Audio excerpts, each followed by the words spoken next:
I'm sure for other endeavors, this is different, right? It's different from the PTA, it's different from the rec commission. It's an elected office, even though we're not paid a dime for what we do, right?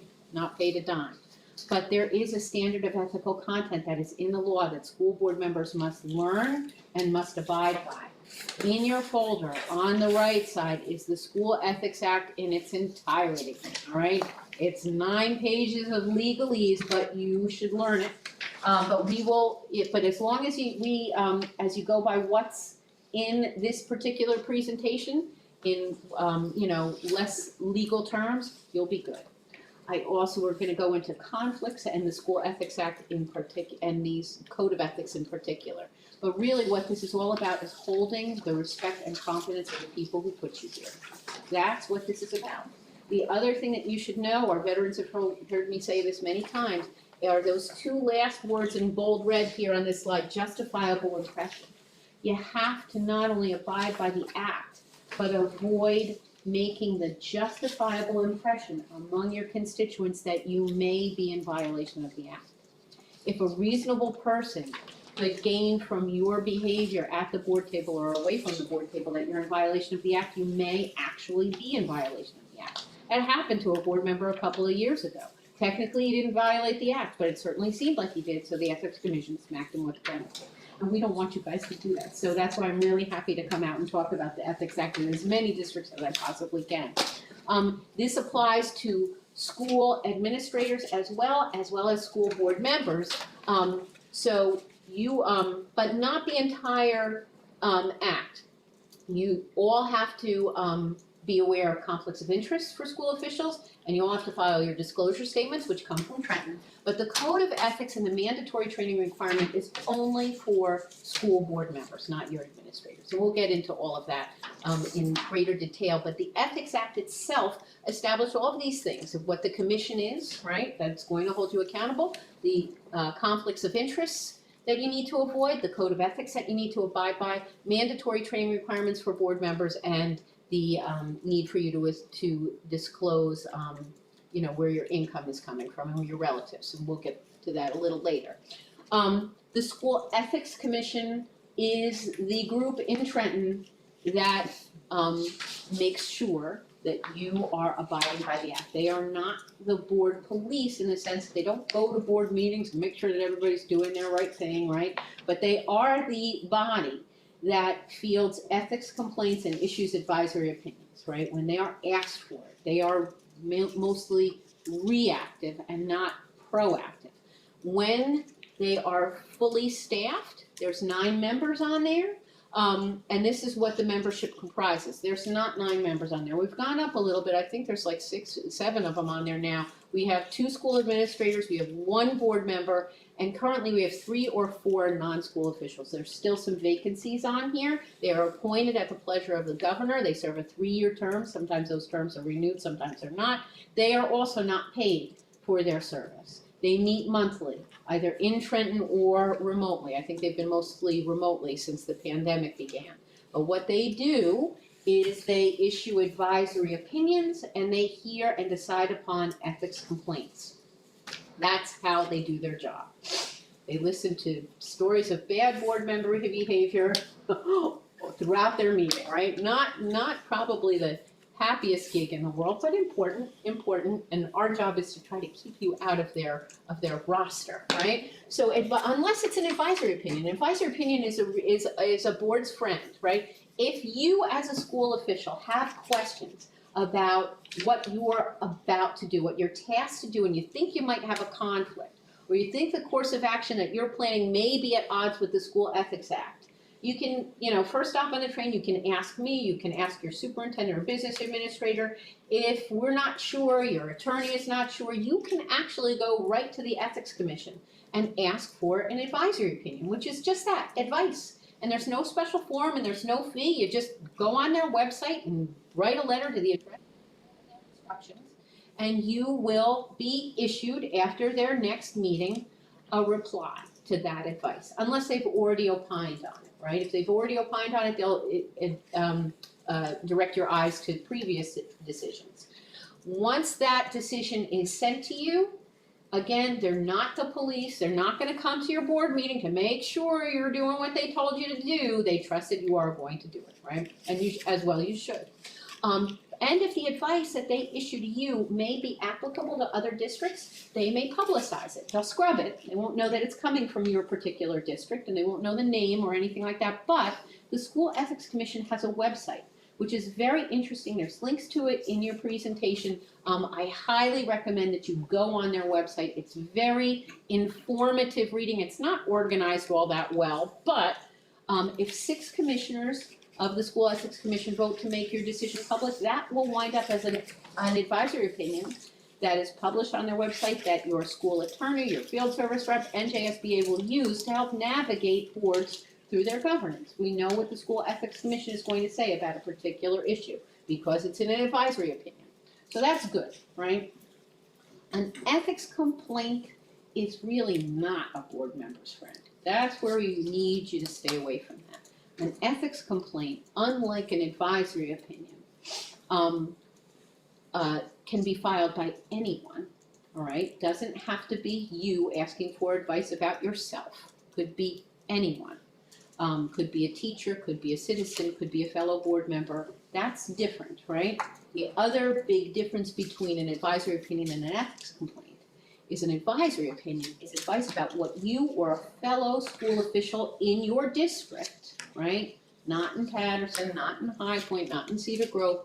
What advice does the commission offer them before the action takes place? That's an advisory opinion. But if the action has already happened and you've bothered somebody, you've made somebody mad, they don't think you're doing the right thing, that's an ethics complaint. And that can carry a penalty, right? An advisory opinion never will, but an ethics complaint could.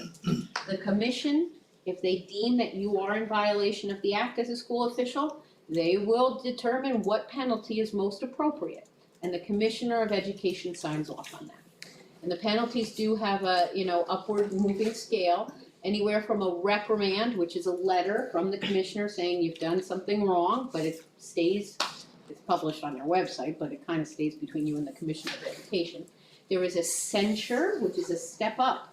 A censure is a declaration that you, as a board member, have been found to have violated the act, and that goes in your board meeting minutes, and that's read from the dais, so that's pretty ugly. Or you could even be suspended or removed from your board. The commission has that authority to make those recommendations to the commissioner, and the commissioner has the authority to either go with it or amend it, or upwards or downwards. Okay, they can be appealed, but this is a legal process where everybody lawyers up, right? The other thing about an ethics complaint, which is something that, especially, I work with a lot of small boards in northwestern New Jersey where money's really tight. It's been tight for a mighty long time. Filing and defending an ethics complaint is very expensive, right? You're involving your attorney. I'm not quite sure how much you pay your attorney an hour, but this can really make an impact on the work of the board because there's a cloud hanging over you as well until that decision is rendered, and it takes a long time. Unlike an advisory opinion, which is decided in a month or so, a complaint drags out for quite a while. So, in order to avoid being subject to an ethics complaint, right, we have to know what is in the code of ethics and what a conflict of interest might be. So I'll lead with a conflict of interest because that's what's addressed first in the Ethics Act of the two. On occasion, there may be business before the board in which you will need to recuse yourself because the School Ethics Act has delineated that as a conflict of interest for a board member, right? And it lists from A through J all sorts of considerations for you. Some of them are really obvious, right? Any kind of financial gain for yourself or for your family, you'll need to sit that out, right? Any kind of financial involvement that might impair your objectivity, you need to sit that out. But most of the time, this can be very nuanced and hard to identify. So my best advice to board members is that if you think you have a conflict and it's not really obvious at face value, ask for input from your board attorney. In your bylaws, it's stated who has access to your board attorney. It's typically your superintendent, your business administrator, your board president, so board members don't call the attorney themselves, but it's important to get that kind of input, whether you have direct connection with the attorney or not. Again, we can help, but for the best airtight advice, your board attorney is the best one. Most of the time, what comes into play here with, and here's some decisions that the commission made last year that found violations, right? Because most of the time, what board members are faced with is a conflict not on their own behalf, but for members of their family, which we'll talk about in a moment. But in at least 2 cases that were affirmed in 2022, there were members who failed to recuse themselves because of a personal interest, a personal conflict. I'm not going to read all of these to you, it's in your packet, but basically these people were involved in legal proceedings, and they sat with the board in making a decision whether or not the proceedings should be settled. That could be a real problem. So there was a reprimand and a censure involved. The full case is on the School Ethics Commission's website, both of those. But like I said, most of the time what we're faced with is questions of whether a relative might benefit or a family member might benefit from our service on the board. And that comes to hiring and negotiating. That's the most widespread source of conflicts for board members. Doesn't mean that you can't sit on the board if you have somebody belonging to you who works in a district, but you'll have to recuse yourself from certain votes, right? And a few things before we get into this that you need to be really aware of are the definitions of immediate family members and relatives. That's the term here. Now, for many years since I've actually started working for NJSBA, the School Ethics Commission, even while I was on the board, started using the proposed the regulations, the Chapter 28 regulations definitions of a family member and a relative, right? That's what they've been using. But that's going to be formalized in the year 2023, which is why we've got a split here. So learn these, okay? Learn these. We've been going by them for many years. And an immediate family member is a spouse, civil union partner, domestic partner, or dependent child residing in the same household. And the relative bucket is gigantic, right? It's all of these people, your civil union partner, your aunt, your half-brother, your stepchild, your niece, your nephew, all of these people are in this relative bucket. And we keep those definitions in mind when it comes to hiring and personnel. So once you're on the board cannot consider hiring one of your relatives or immediate family members. However, a lot of times board members are seated when someone belonging to them is already working in the district, and that's fine.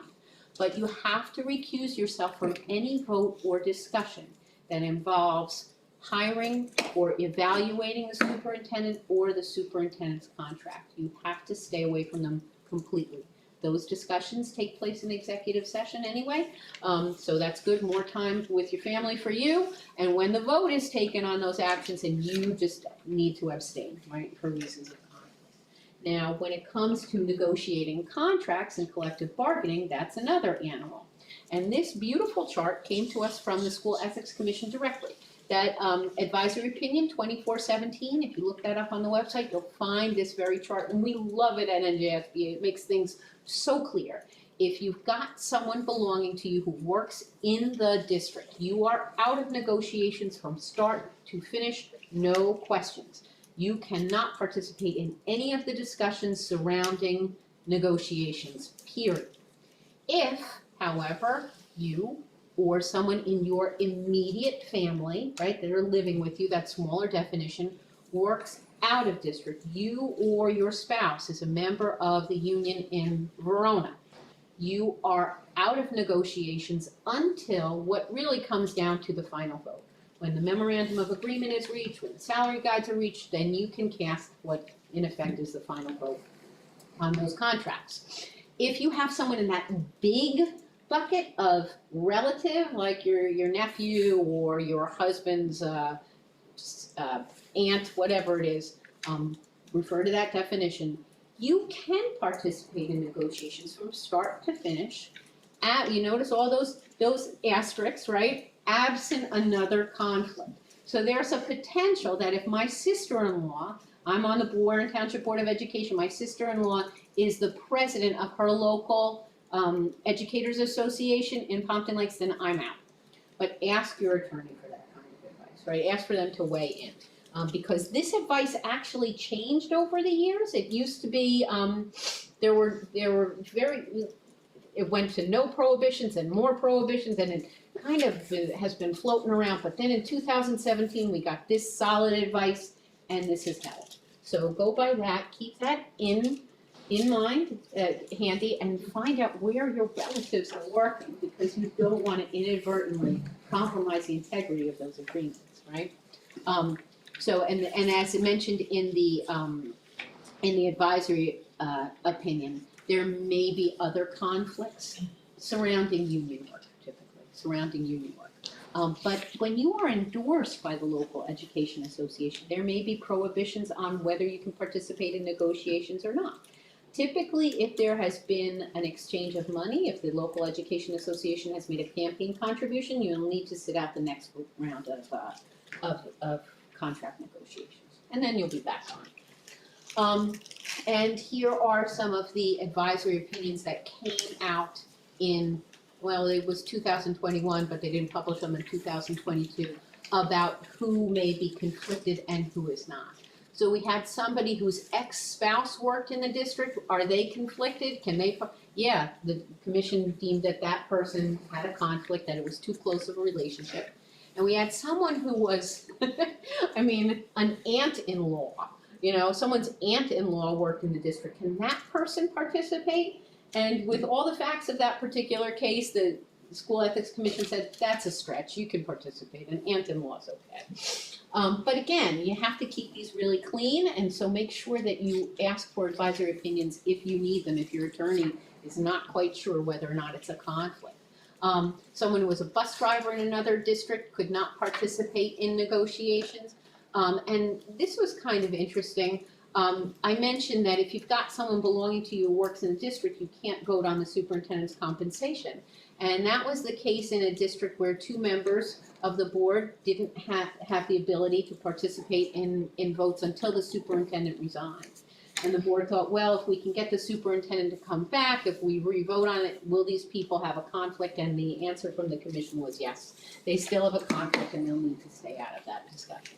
Okay, and there's a few more here. I'm not going to go through all of them in the fine print, but again, they're in your packet, so let me know if you have any questions on them.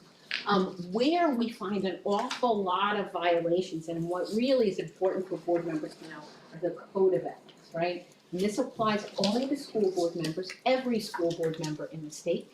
And these subsections go from A to J, and they are a job description for you. And the fact that there is a law surrounding your job description just goes to show how important it is to the public that you stick to your job description. This is a good thing, right? Because public education in New Jersey is second to none, really. Every once in a while, Massachusetts beats us out, but it's a great, we do things really well here, and we do things really well because the system works really well. So here's the system, right? Here is the system. First subsection is subsection A, and that is that as a school board member, you are going to uphold and enforce all laws, rules, and regulations of the State Board of Education and court orders pertaining to the schools. Desired changes shall be brought about only through legal and ethical procedures. So what that means, I mean, I never used to really spend an awful lot of time on this until, you know, the State Board of Education started making decisions that were very unpopular with some boards that I serve. And I understand that, but just because it's unpopular with the board doesn't usurp the State Board's authority. When the State Board tells you to do something, you have to do it. I have a lot of administrators who are kind of nervous about losing their certificates because their board was trying to go against what the State Board of Education was promulgating. You can advocate for a change in the State Board of Education's, you know, procedures or their rulings or their way of seeing things. Absolutely, you can engage in advocacy. When the State Board of Education tells you you need to do something, you need to do it. Otherwise, you are setting yourself up for a violation of the very first tenet of the Code of Ethics, which is not good. If we look to subsection B, though, we get into much better territory. This one's my favorite, that you are here to make decisions in terms of the educational welfare of children, of all children, right? That you will seek to develop and maintain public schools, develop and maintain public schools that meet the individual needs of all children, regardless of their ability, their race, creed, sex, or social standing.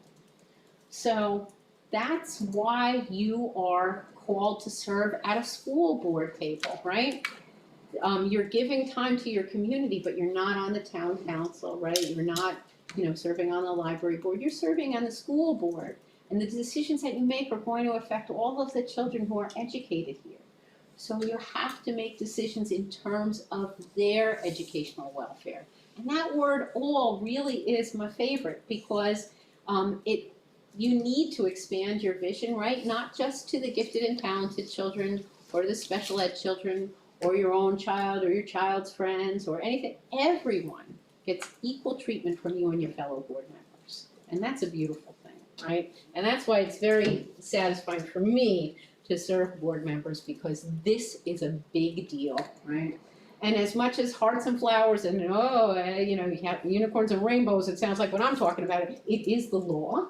So if you don't do it, again, you are violating, you're looking at an ethics penalty, which I don't want you to have. The job description continues in subsection C. What do you do as a board member? Policy making, planning, and appraisal with your fellow board members, right? Policy making's huge. It's very fun planning. When you talk about what directions the district's going to go in, and appraisal, evaluating your superintendent, right? How's your budget doing? Planning is also passing your budget, right? All of those good things. And you will also frame your policies and plans only after you've had, to put it in layman's terms, public comment. It's very important to have public comment at your meeting. Not only does that keep you in line with the Open Public Meetings Act, but it keeps you in line with subsection C, right? So that's good stuff. D, our veterans have heard it a million times. If this is your first time hearing it, you'll hear it a million more times, right? As a board member, you've pledged to carry out your responsibility not to run the schools, but together with your fellow board members, see to it that they are well run, okay? So what that means, there's two sides to this one, two real important considerations. One is that we don't manage the schools. We have oversight. We're the big picture, the 30,000-foot view. Your superintendent and his administrative team will take care of the logistics, the operations, all of that stuff that the educational leader of your community is expected to do for you. But you are the community's representatives here, right? You bring your vision to the board collectively. It says with my fellow board members. So not one person here is the Frankford Board of Education. This is a majority vote situation, right? When you have agenda items before you, there may be discussion on them, but then there's a vote, and majority rules. And when those votes pass, you are obligated as a board member to support them. You don't have to buy pom-poms and run around about something that you came out on the minority side for, but you do have to support the work of the Board of Education. Otherwise, you're in violation of D, right? Going forward, E gets violated all the time these days. For the last few years, E's kept the commission very busy. You'll recognize that the authority rests with the Board of Education, right? Kind of nice dovetail in from D. And make no personal promises, nor take any private action that may compromise the board, right? Personal promises, don't go around and tell your next door neighbor that you can get them a job, right? That's not going to happen. That's a real obvious violation of E. But I'll tell you where E is getting violated all the time these days is social media. It can be a real minefield, and it can be very embarrassing. Our association has been embarrassed by social media posts by one of our officers a couple of years ago. The School Ethics Commission is not taking kindly to violations of E. As well they shouldn't, I get it. But any kind of private action that might undermine the public's confidence in this board to do its job is a violation of E. right? And it can get very ugly. We'll talk a little bit more about social media in a few moments. F, I never used to spend any time on F either, but the last couple of years I've had to. You put here to exercise your independent judgment, right? You've campaigned, your voters know what your value system is, right? And they've determined that you're the person to be on the dais and represent them. And so take it from there, but use your own independent judgment. Never had to spend much time, but I'm seeing this in all sorts of districts where politics are creeping in to board governance. And that's not what this system is in New Jersey. We are nonpartisan to the point, and it just came out actually, our new executive director, Dr. Purnell, issued a column today about nonpartisan school boards. And he says it much better than I can, and he also has a little more time, I'm not going to keep you here, about the importance of nonpartisan school boards.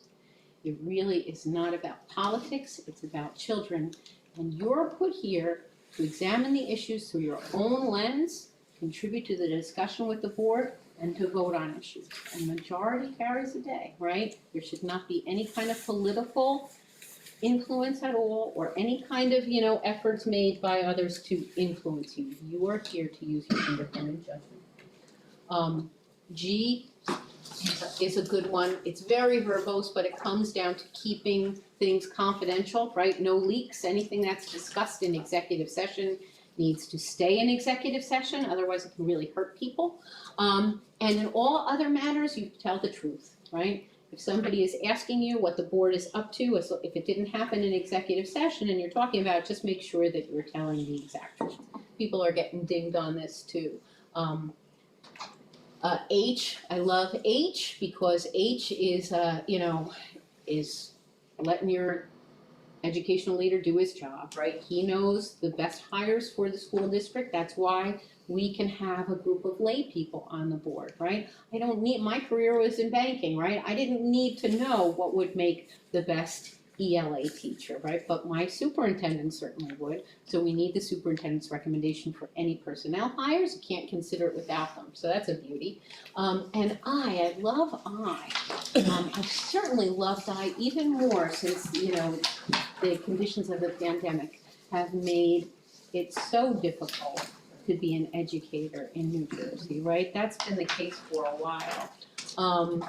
But you need to, under the law, support and protect school personnel in the proper performance of their duties. And here's where this plays out for the board member. You're just doing your grocery shopping. You're just attending, your son's soccer game. You're just waiting to pick your daughter up at Girl Scouts, and someone's trying to get you into a conversation about how horrible their teacher is, how the coach never lets their kid play. Bad mouth, trash talk. It just happens, right? No matter how great the school district is, it happened to me, right? It happens to everybody, just about.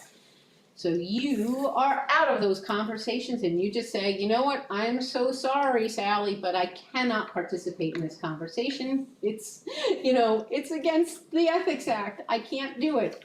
But the other thing is, the reason why you can't do it, besides good old I, right, supporting and protecting school personnel in the proper performance of their duties, is that's also asking you to do something about a teacher or a coach or an administrator is not your purview.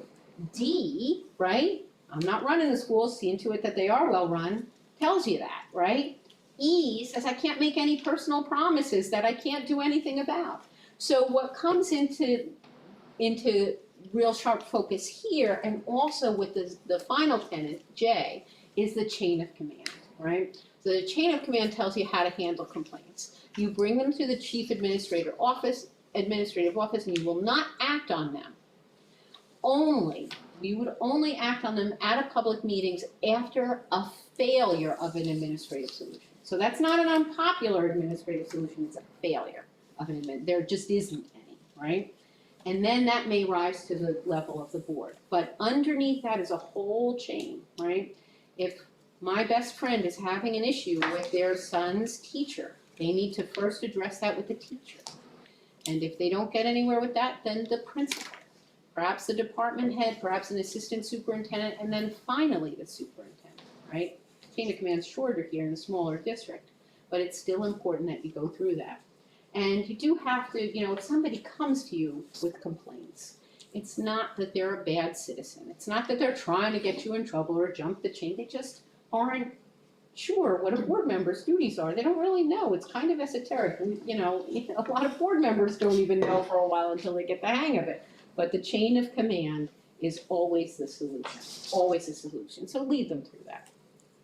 And that's the code of ethics. So do I have, yep. So, I'm not sure if there's any questions on that now, but one of the areas that, that's informed by the code of ethics is volunteering in school. So I like to talk about this too, because for years when I was on the board, there was no consideration. Of course you volunteered in the school. I was going through the PTO like everybody else.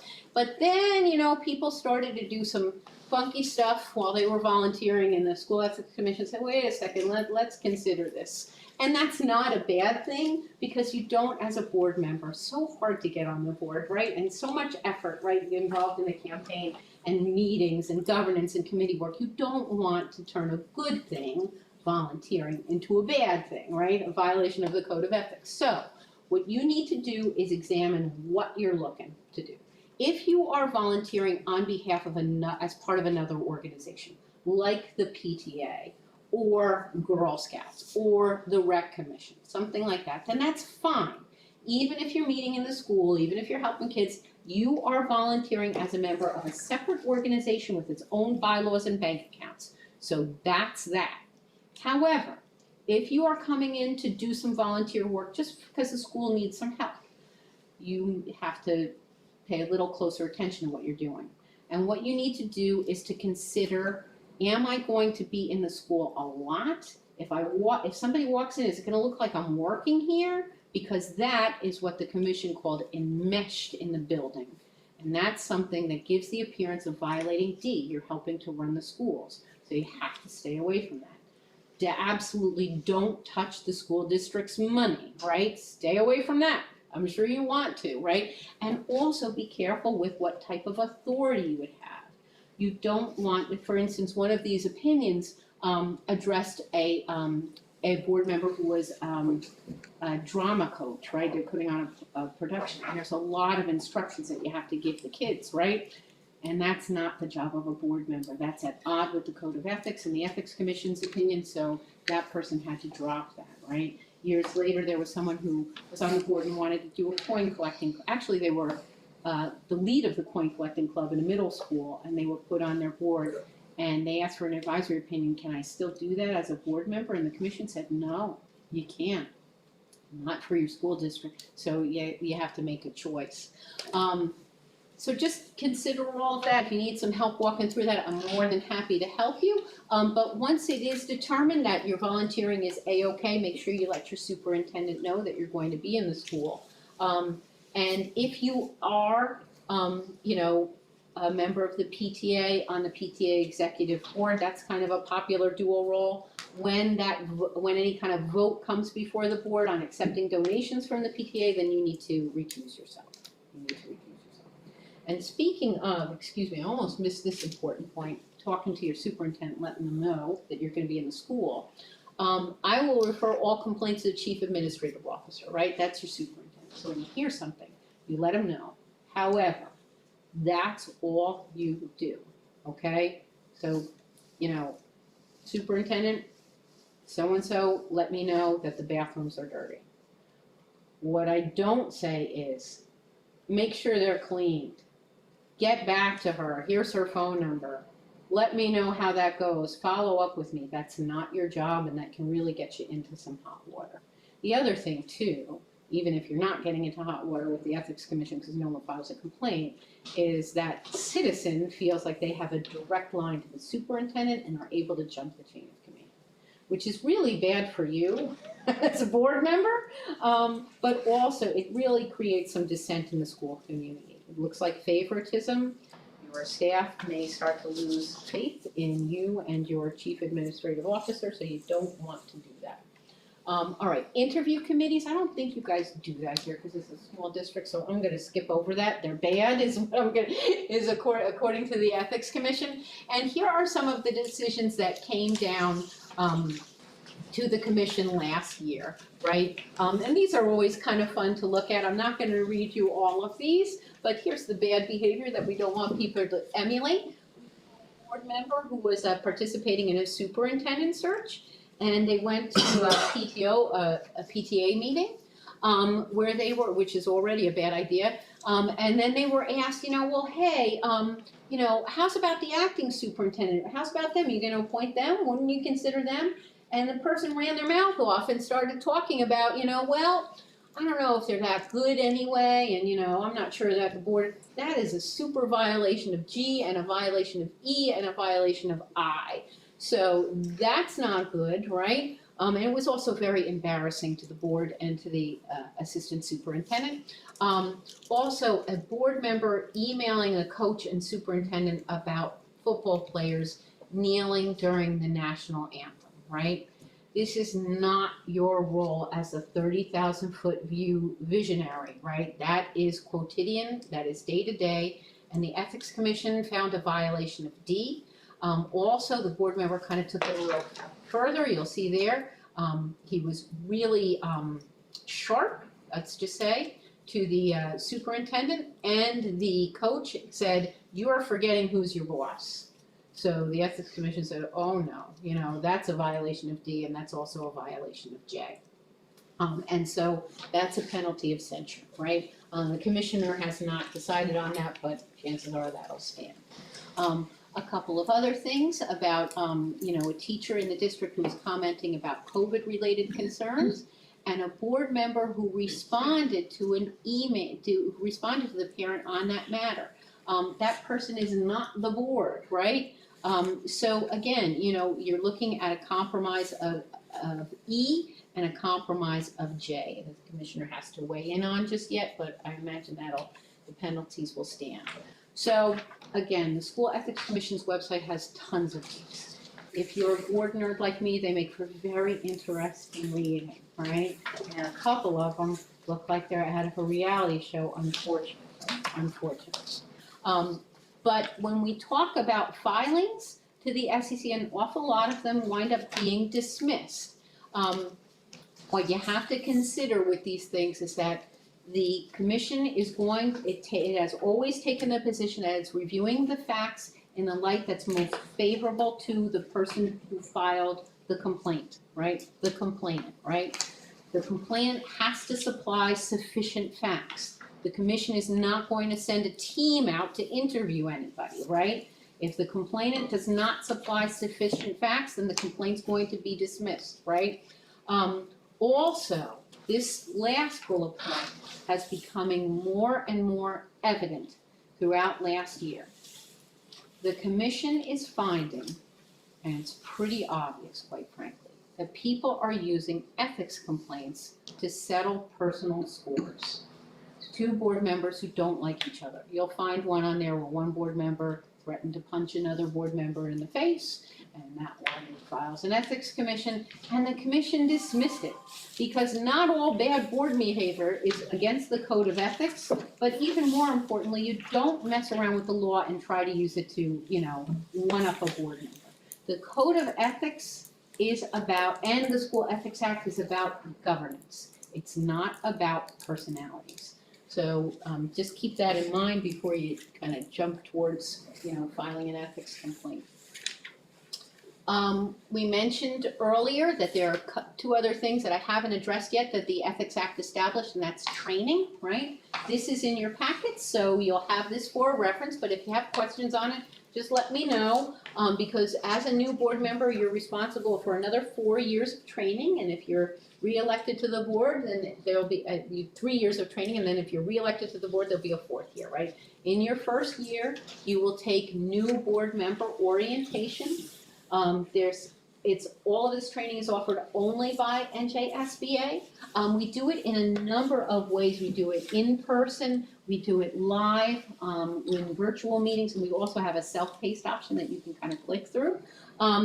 We're setting up those dates. We wait until after reorg is over before the dates hit the calendar.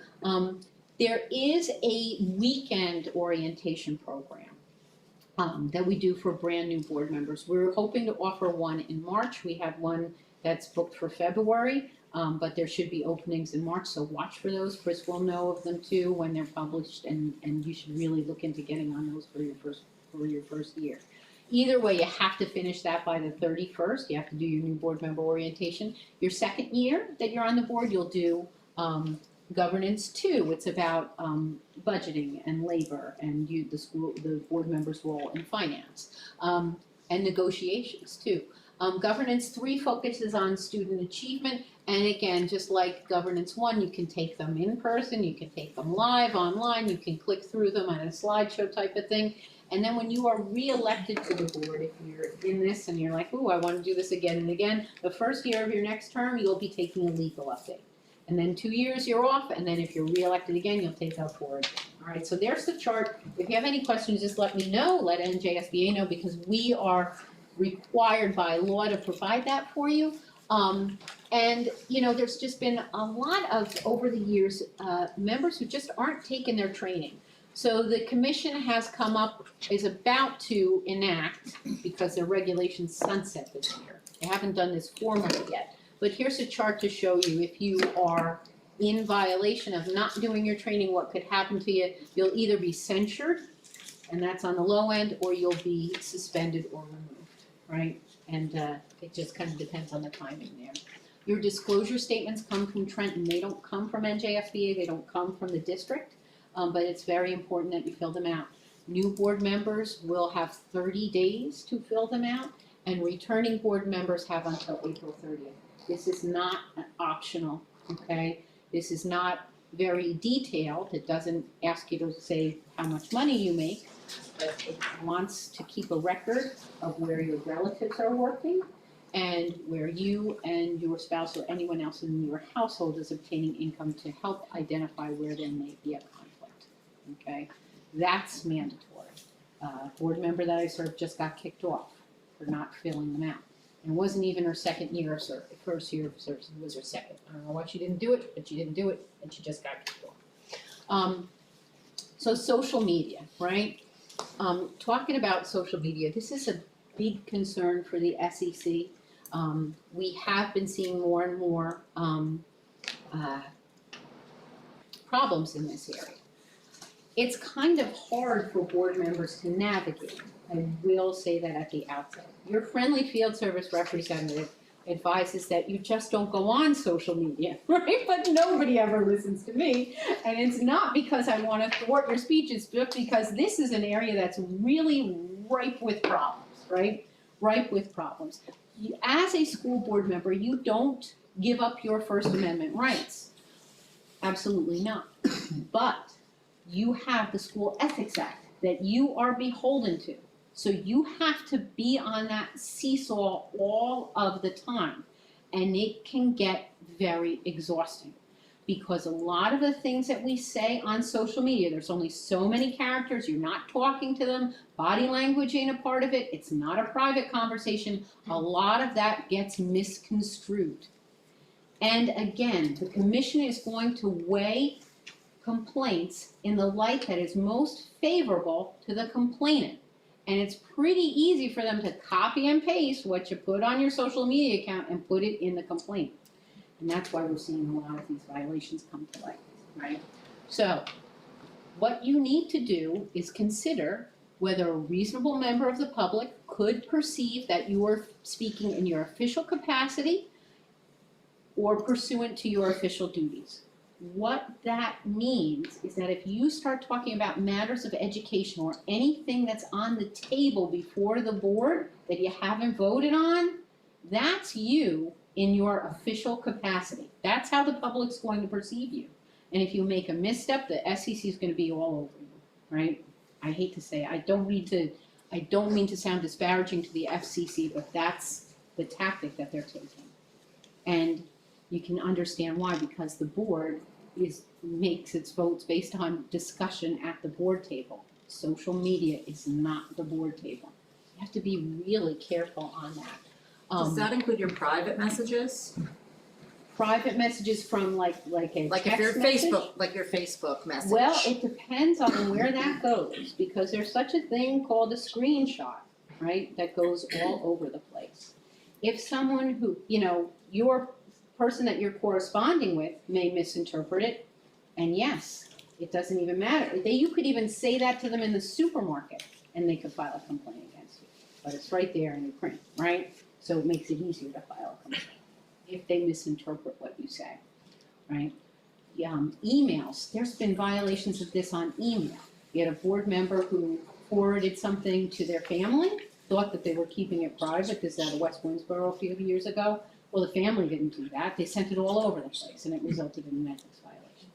So again, anything where you're typing, you gotta be really careful. In the old days, when we just had newspapers, the commission was like, look, you can talk about endorsing somebody else, you can talk about education matters, but you have to use a disclaimer.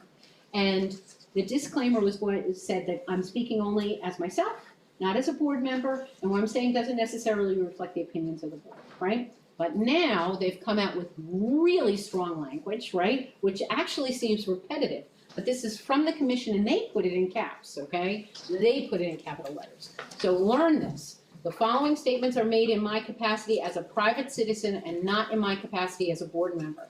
These statements are also not representative of the board or its individual members and solely represent my own personal opinions. Back when I was doing this, I said may not, but no, the SEC doesn't want that. It does not. It does not reflect the opinions of the board or its members. That's another add-on. So again, it's just going to show the commission is really trying to trim down these things. So just be really clear and unambiguous. Use the disclaimer, and it should work.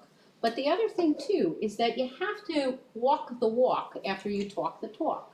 If you use the disclaimer, and then you start opining as a board member, right? For instance, okay, blah, blah, blah, private citizen, not as a board member, not the board, not its individual members.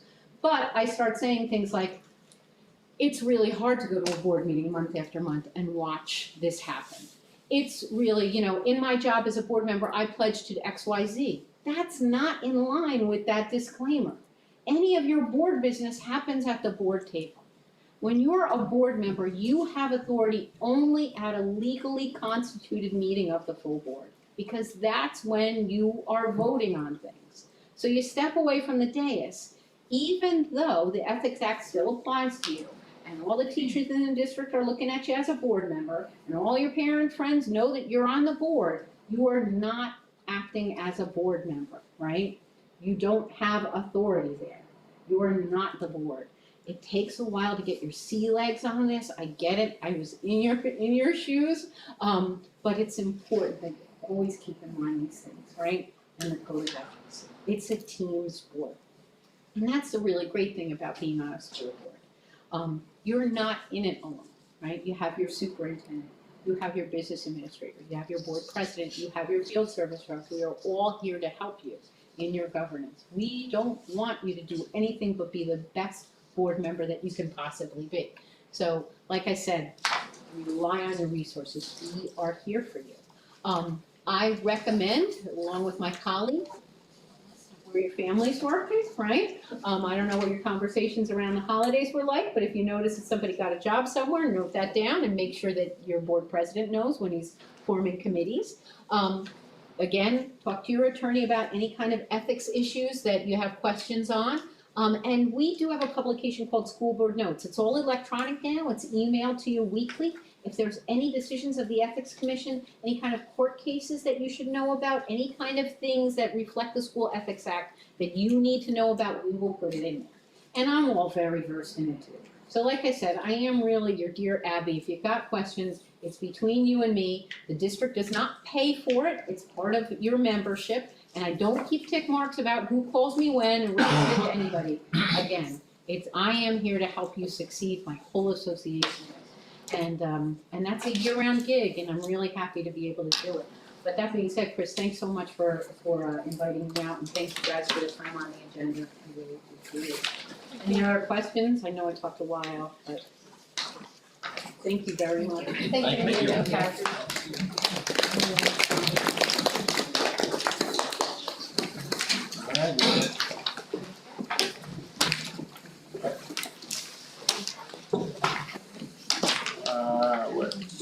Public comment.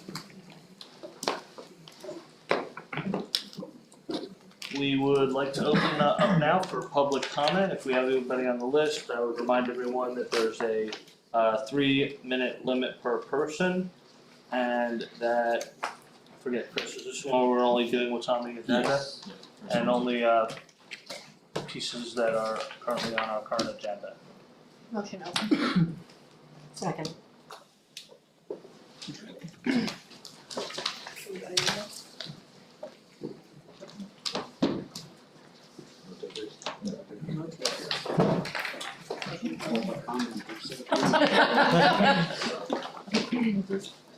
Second.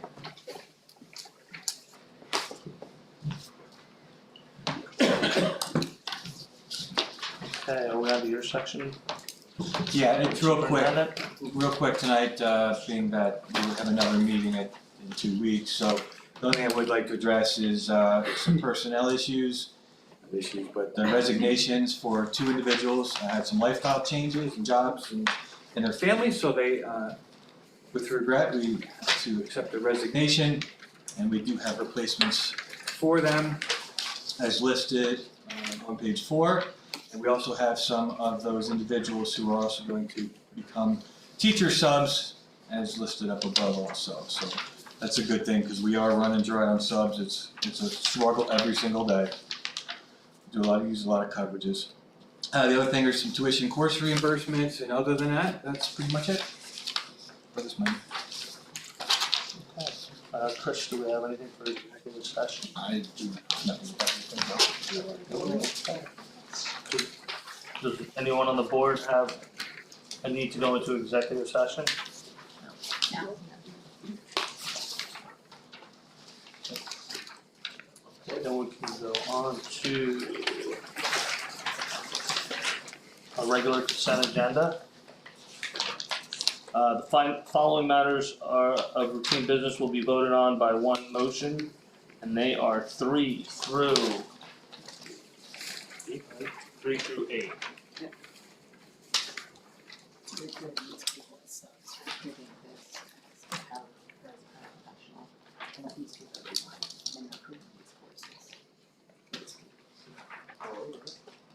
Should I go ahead and read that preamble before our vote, Chris? Yep, yeah.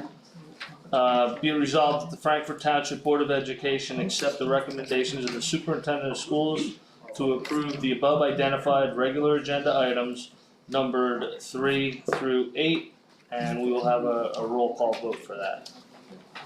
Just need a motion and a second. Motion. I'll second.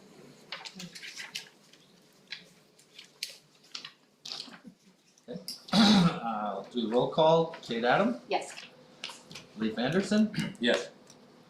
JB Armando, Yes. okay, Raymond Castellani, Yes.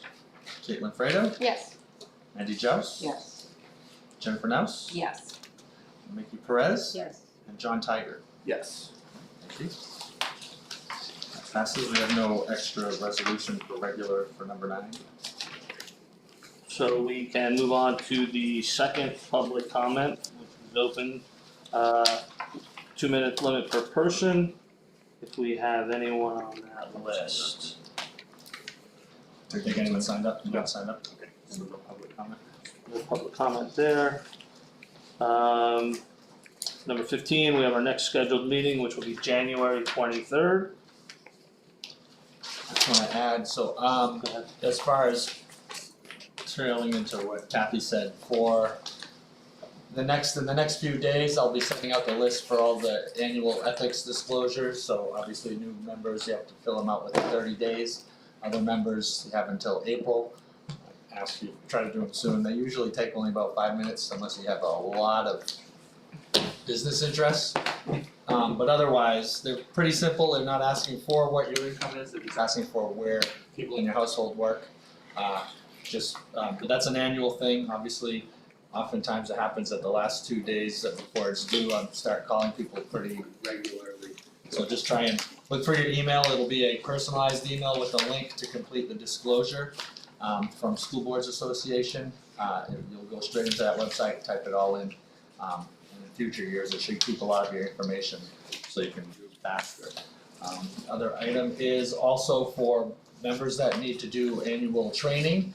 Just look through your emails for information on them. I think some of you have already enrolled, some have completed it already. Just keep an eye out for that, because that's another one. I don't wanna have the state or the ethics commission send you inquiries asking if that hasn't been completed, so I'll be following up with you, but just please check your email and we'll get that taken care of. Chris, I know, I've sat here for a bunch of years, but is there anything in writing that formally sets out the duties of the president, vice president, anything like that? Nothing. Oh, so you're gonna leave me just hanging, huh, Brady? Nope. It just popped into my head that, hey, is there something written down? We'll talk tomorrow. No, there's Yeah, nothing. we'll talk, yeah. The only thing is, like, we don't officially adopt like Robert's Rules of Order, but we kind of follow it as a guideline. I can certainly. I just didn't know if the board or, the state board or somebody put something out to say, hey, this is what you wanna adhere to, or. The school boards does have a workshop if you're interested for new board presidents, that might help, so. Is it in Aruba? We'll check. Why, yes, But I'll see what I can find. I'll go to that one. That will be now. Thank you. Are we done? Well- We have a motion to adjourn? Actually, Oh, Just- sorry, go ahead. usually in January, we volunteer, well, at least I would like to volunteer to represent the board at the DSP graduation. Usually we have a board member there. I would like to volunteer to be that person. Thank you. I didn't even see you there. Got someone What graduation? Clearly have a better memory than I do. The DSP graduation. We always have a board member speak there. The president usually When speaks is at the graduation, it's usually May. Yeah, it's the very end of May. Yeah, it's like, it's not coming up before the 25th. No, Okay, usually, but usually we set that in January, so. makes sense. May I do have something to bring up, if this Okay. is the time?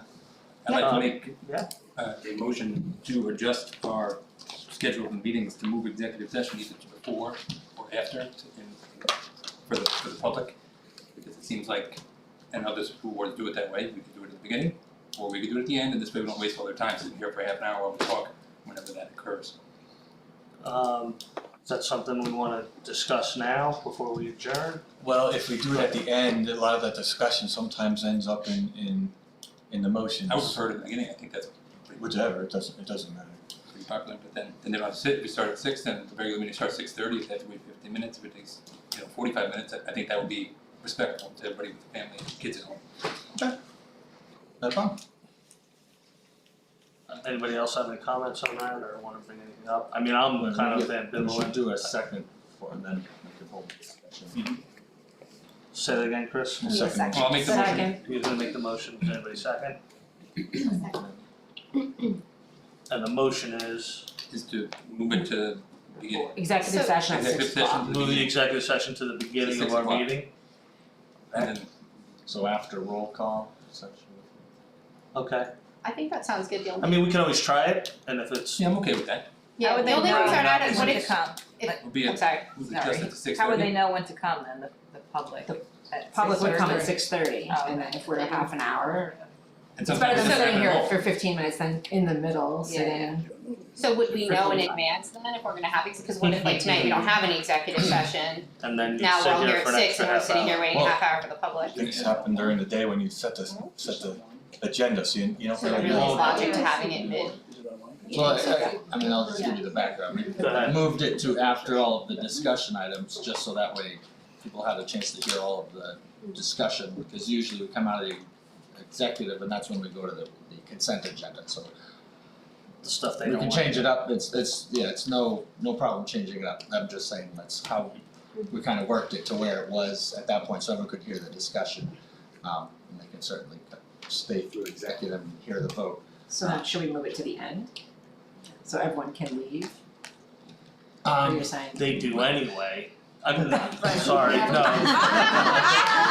Many do, but Many usually people that's when leave we, after the that's when discussion. discussion, Yeah, right. the confidential matters that are gonna be voted on, so it's all, If you do it at the end, the matters are already voted on before. yeah. Before you discuss it. Right, Yeah. so that's why the end doesn't work. I think it's just the nature of the beast is where it is. That would be my motion. keep it where. How do other schools do it before, like High Point does it before? So what is their I don't know. call? I don't know, I mean, there was an issue years ago, but this was, I think, with Rutgers, I'm not sure, where they were holding an executive session right off the bat. And it was to wait people out, and that's obviously not what we're trying to do. It's whatever flow you want, that's up to you. I just find it to be a deterrent sometimes to parents who don't wanna come because they're not gonna sit here, they're gonna go home. Yeah, whatever you want, yeah, I have, it's all. You need to get to the second. It's second, and sometimes you, Get to the it's just second, second. you know, you Yeah, you don't know how long, they don't know how long I it's don't gonna think take. there's a good Well, you answer. can, there can be things on the consent agenda that are confidential, so there will be held an executive session, that discussion, then you come back and vote on it. But the public can't. Hear it. No. Yeah, Yeah. like, No, so no. it doesn't matter what the meeting's about, the public has no say on anything to do with the meeting. No, we're just trying, I think So- Leaf was trying to say, he was just trying to put it in a spot which would be more advantageous for our public. That's only, if we put it in the Just- beginning though, then it shouldn't really matter because the public has no say on the consecutive session anyways, right? They don't know No, the anything only about- inconvenience there might be to us. Right. So we show up at Don't have 6 it, and there is no consent agenda, now we have to sit here till 6:30 Cause that's where our meeting before the meeting can Because it's a- start, you have to because give that's what we told public- the public. Right, That's, yeah. I'm okay, I'm okay with that. I no, I'm just saying that's the Yep. give and take of it. Right. We can also try it, Yep. and then we'll see how it goes, if you guys, if Yep. we wanna do that, and if gets too inconvenient, people will let us know, I'm How sure. did that end go? At the end, And then you vote before you then have that they discussion. would leave and we would just, if they wanted to leave, if we did it at the end and they wanted to leave, they kind of wanted to stay, They could. they could stay. Right, to go home to kids. Yeah, that's how it is now. Is it, okay. Well, Oh, no, it's- there's public comment. Yeah, Right, but that's the only thing that The only follows. thing that- So That's could we You want, move the public the comment. second public comment to before the executive session, but then still do the vote? Well, no, and and this discussion comes Do after we as need two well. public comments?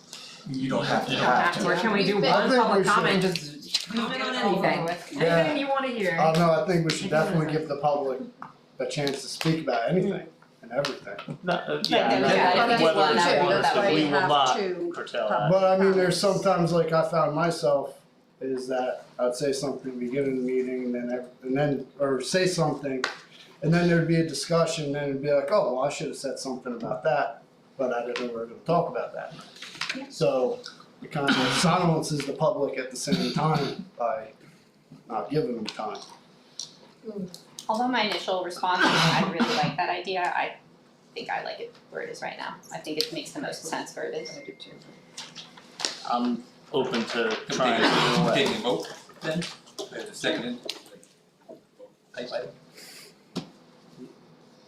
Do you wanna keep it before, or do you wanna make the motion for at the end? I made the motion for before, so I'll hold Okay. it before. He's holding it to before. So, just for clarification, are we setting it, I mean, as the president, this is your decision, but,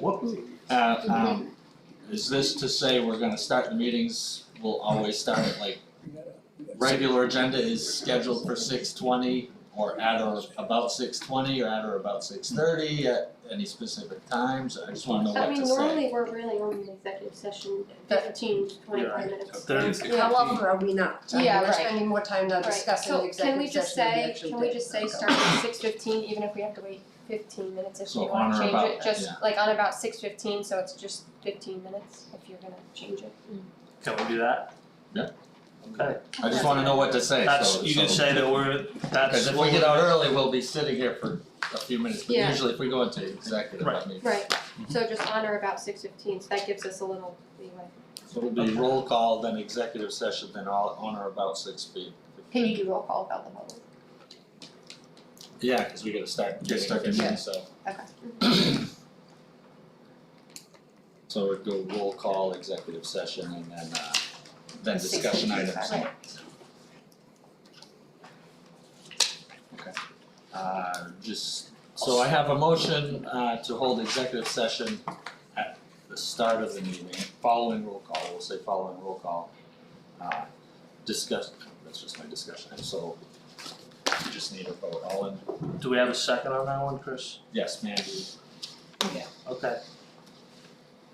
So going with the 6:15, right? And can we have, Yeah. so you want a roll call vote? We don't need roll call, it can just be all Okay. in favor. Alright, all in favor? We can always change it back. Aye. Abstentions? Yeah. Yeah, it doesn't work out, so we can make a motion to change it back. Right, doesn't work? We're still meeting at 6:20. It's a happy number. Alright. Do I have a motion to adjourn? Motion, second. All in favor? Aye. Meeting adjourned. If any of the new people want any of these books, figure out whether they can just keep them and use them.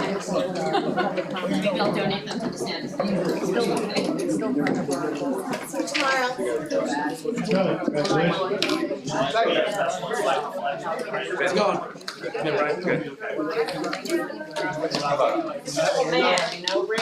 So what I want.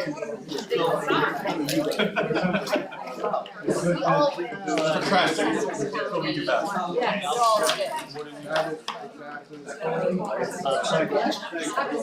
appreciate you Right, not that I wanna close down your office. Not that I wanna like close down your office, but like, it's just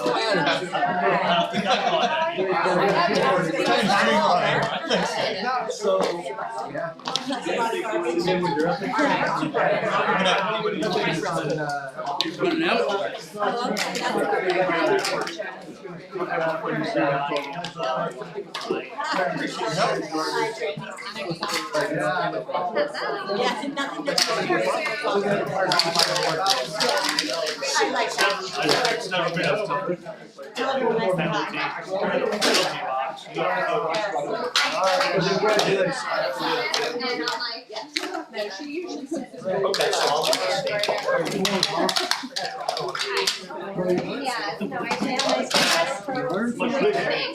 Right?